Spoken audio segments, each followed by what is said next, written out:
Pengamat olahraga Universitas Negeri Makassar, Hashim menilai sanksi larangan bermain 5 pertandingan untuk Wiljan Pluim perlu dikaji ulang sesuai regulasi yang ada. Ia meminta PSSI untuk menjalankan aturan sebagaimana mestinya agar tidak ada pihak yang dirugikan.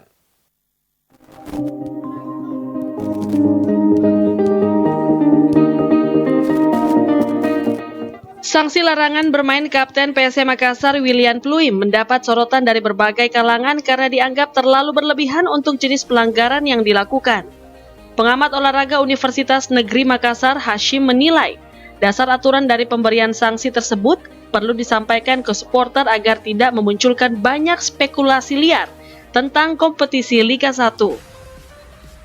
Menurut Hashim, langkah banding yang sedang ditempuh oleh manajemen PSM Makassar dianggap sudah tepat sebagai bentuk untuk melakukan pembelaan sebagai pihak yang merasa dirugikan.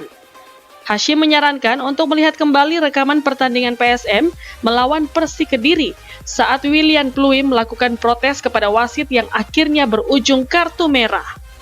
Bukti-bukti tersebut harus ditampilkan langsung untuk menyamakan apa yang terjadi di lapangan dengan aturan yang telah disepakati bersama lewat PSSI. Kejadian tentang Pluim, dan memang ini adalah motor serang untuk pemain PSM. Dia adalah leader dalam permainan ini dan memang belum ada yang bisa tandingi di PSM. Oleh karena itu, sekali lagi saya sarankan adukan banding sehingga tidak ada lagi praduga. Kita jangan menduga-duga, Pak.